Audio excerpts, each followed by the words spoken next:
Hi and welcome to Healthy Life Hacks. I'm Jennifer Jeffries, the present day wise woman, a realistic naturopath coming to you from the surfing beaches of Australia. This podcast is for those of you who are wanting to really rock your life and health and live from a place of prevention. Let's get into today's episode. I need patience and I need it now.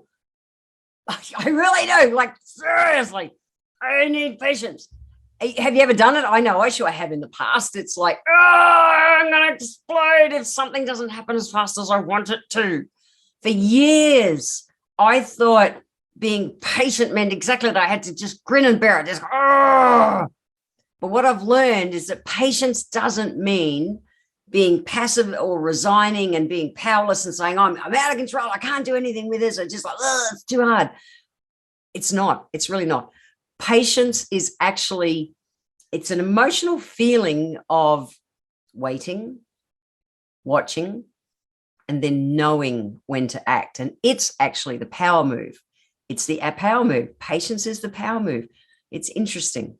I have been just a little bit ADHD in the past, actually a lot. And I have a history of not being patient. I am that go fast kind of chick. And I really mean go fast. I maximize every minute of my day and did it in ways in the past that my impatience sure as hell did not serve me. So I am still me. I'm a go fast kind of person. And I maximize every minute of the day. I do. And at the same time, I'm consciously working on patience. And in some areas, I am incredibly patient. And in some areas, I'm still a work in progress. That's the best way to put it. And I wanted to share because I think if I get frustrated in the world sometimes, I want to share how I get around those kind of things too. So the first thing to remember is that the world won't end. If something's not working on your timeline, the world won't end. So what is it being patient? It is about us being able to tolerate delays and problems or, dealing with what's going on without becoming annoyed or anxious. That's the important part, because when we hand over our peace, that doesn't help anyone. So the wonderful quality of waiting calmly and no complaining and remembering to breathe, not suppressing how you're feeling, is really important. Now, I don't do anxious. I'm just not an anxiousy kind of person. And I've definitely been a little frustrated in the past at different times when they didn't work to my timeline. So what actually happens is that it shows up as frustration originally. So here's like frustration. It's what's sitting behind being annoyed or angry. And what sits behind the frustration is that we have an expectation. We expected something to happen a certain way. Our lack of patience in that it not happening the way we wanted causes us to get, our expectation is not met. We get frustrated and then we can get angry and annoyed.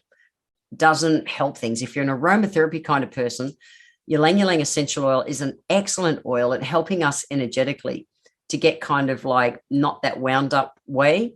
And it helps us feel that our expectations are our expectations and we can't change that. So, because no one in the world is that kind of super communicator that everything in the world is ever going to flow 100% their way. It can get bloody close, but not quite. So ylang ylang essential oil, if you're into essential oils, is very useful essential oil in those cases. So I wanted to share some ways that I've been learning to kind of cultivate my patience over the years so that I am better at being a patient person, because I was very not in my younger years. So here are 5 hacks to be able to cultivate your patience. The first one is, like I just mentioned, remember that your expectations are yours. They are. That's it. I can have my total expectations on how everything in the planet is meant to flow in my way and my timeline. I am not in control of everything else that's out there. I'm a bloody good control freak, but I can't control everything. And so some things are not going to flow to my timeline, and me getting frustrated by it and with my impatience is not going to help anything. I love that Buddha said that not getting our own way is a cause of suffering and dissatisfaction in our lives. Buddha, thousands of years ago. It's like nothing's changed. We still live in this world. And if anything, nowadays our world travels way faster than it did back in Buddha's times. And so we find people getting impatient and then getting frustrated and getting angry The thing is to learn to nip it in the bud. So these are things that I do. The number 2 is to actually breathe and practice mindfulness. And Thich Nhat Hanh, who's kind of the father of mindfulness, he says that patience is one of the marks of true love. Breathe. That's what we need to do. Breathe and be present. When we're present, we're going to be mindful to what's really happening versus the stories that we create in our heads about what's happening. Remember to breathe in through the nose, out through the mouth, or at least in through the nose and out through the nose. Breathe deep, not short and fast, because when you're being impatient and frustrated, you breathe hard and fast, your heart starts to race and you're off. Your adrenals going, that doesn't help. It doesn't help. So if I notice myself getting impatient, I breathe.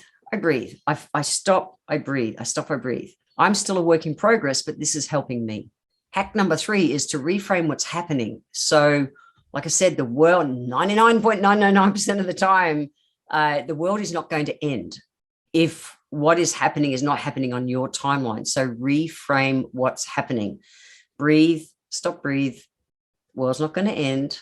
And with a clean breath, take action and allow it to flow. Okay. Because getting frustrated isn't going to help.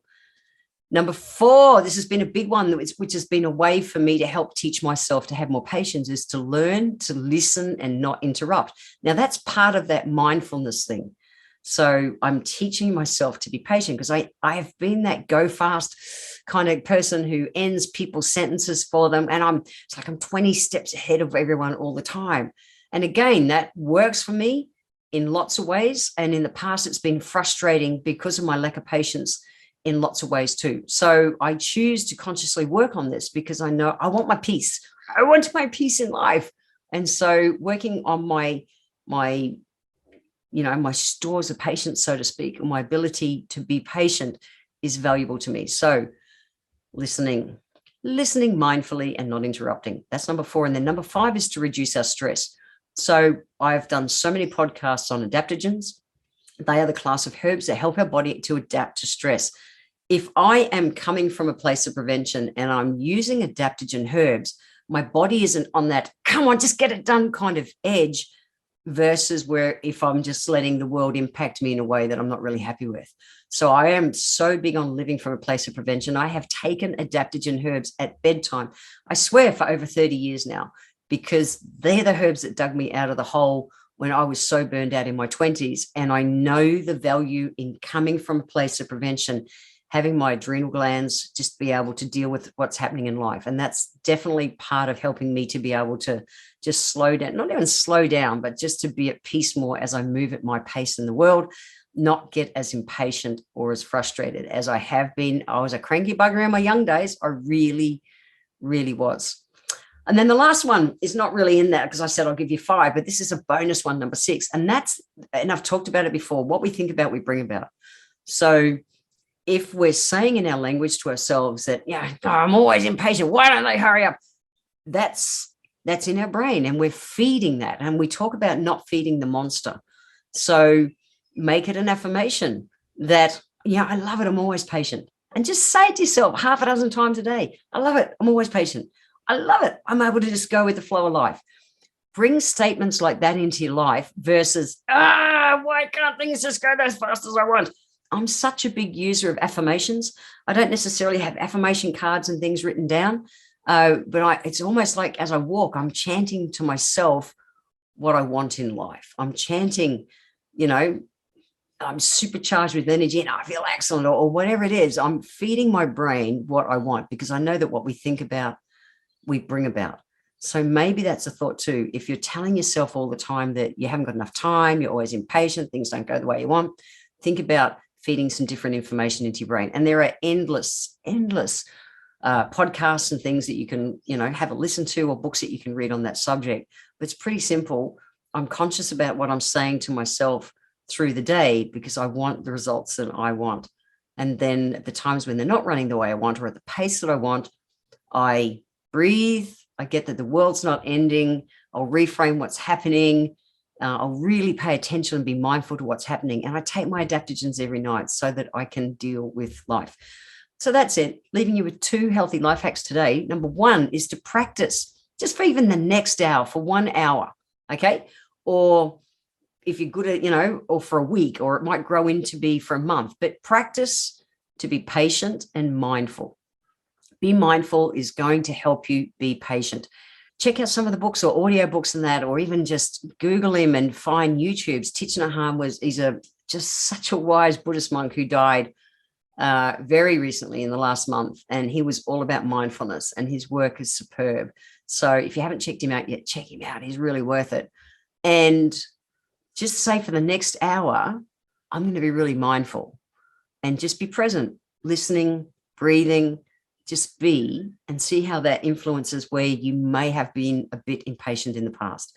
And then number 2, healthy life hack number 2, simple. Use the hacks because they work. That's it.